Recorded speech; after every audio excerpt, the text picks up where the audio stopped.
Hello, my lovelies. I'm back again today. This is actually take 2.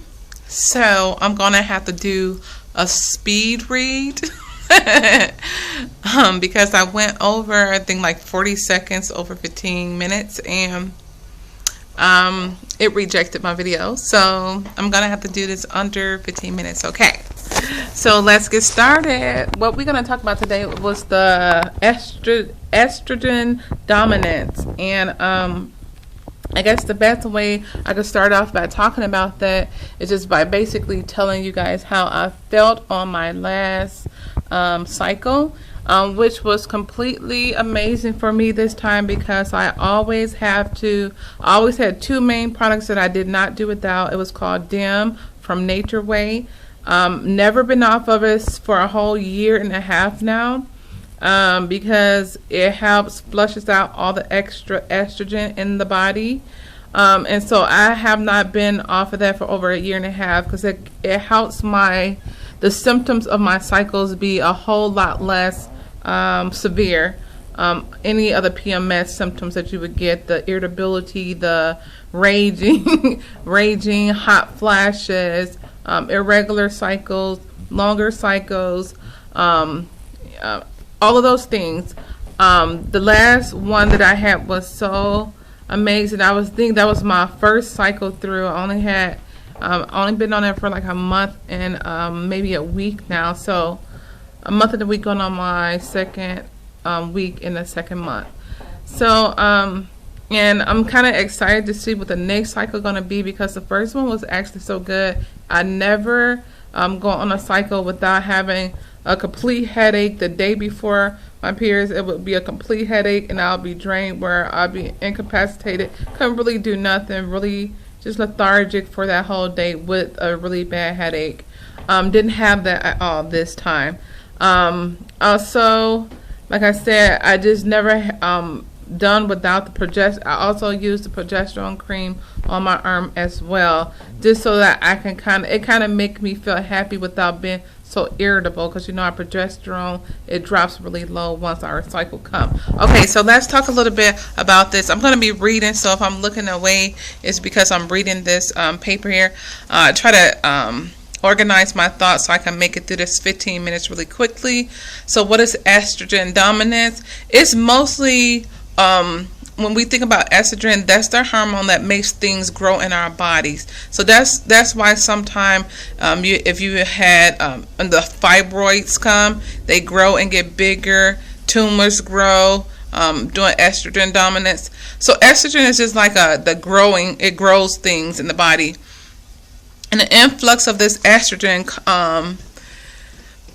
it is like an influx of estrogen, but actually it's the fake estrogen, which they call xenoestrogen. And when that comes in the body through things, the xenoestrogen comes in the body through the stuff that we use every day, environmental things, and it mimics our real estrogen.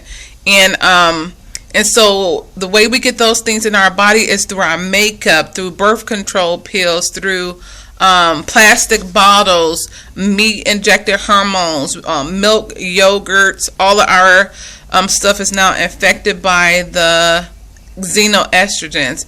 Our lotions, our deodorant, pesticides in which they use to plant our food.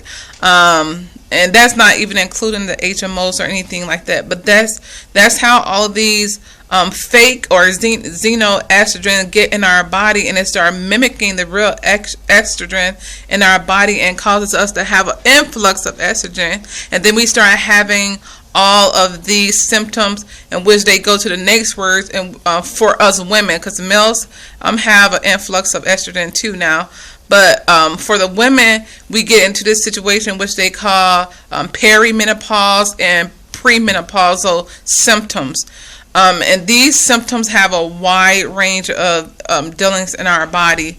But like I said, I know my symptoms was real. So nobody can tell me I wasn't experiencing high irritability. For the first time in my life, my periods, I'm going to say my cycle was always like, about 3 days, and then it went from 3 days to 7 days. It's like out of the blue. I'm talking about like recently, like the ending of last year. So that freaked me out really bad.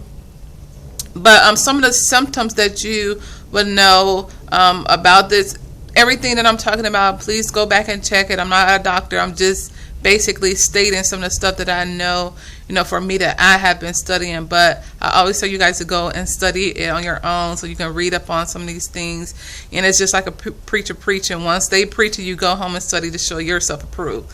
Okay, so some of the symptoms that I know, I hear some of the women talk about the PMS symptoms, of course, are some of the milder ones, irregular periods, weight gain, cravings, and then you can get into the more extreme cases where you have endometriosis, fibroid tumors, breast tenderness, foggy brain was just something that I had all the time, extreme food cravings, depressions, different types of women cancers that we have, breast and uterus cancers, and just extreme inflammation of the body. Now these are, I had a few of these, that brain fog thing, where I feel like, at one time I had got so scared because I actually thought I was, resembling those Alzheimer, things where you was forgetting things and all of that stuff. And then I went on to women, and I realized it's what they call OU and premenopause, all these things. And so don't get scared because you might lose some of your hair. You might have the mental fog, forgetfulness. So, it's normal. No, it's not.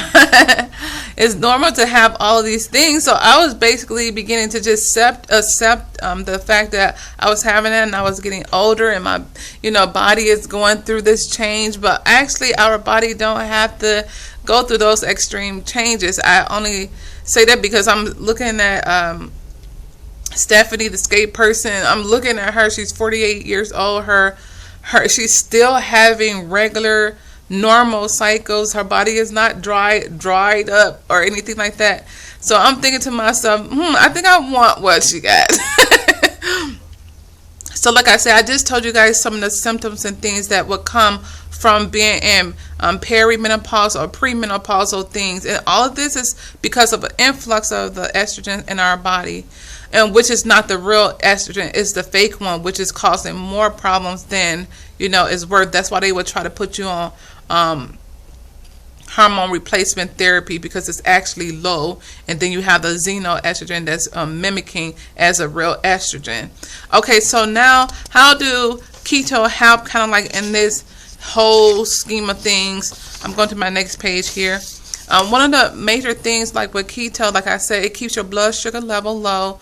So it keeps your blood sugar from spiking up and down, spiking up and down all through the day. Continuous spiking of the insulin cause so much inflammation in the body. And I know this because I have eczema, which is eczema, they pronounce it, which causes all kind of skin flare-ups and everything. That's why another reason why I was just so excited about trying to try the keto diet, to see would it cause some of that overactive, they said eczema, this overactive immune system. Try to see, could I calm that down? And I have seen like a 40% change in my skin, which is good for me because how bad my skin has really been. It has always been that way since childhood, but now it's calming down. Really bad black patches. I had this really big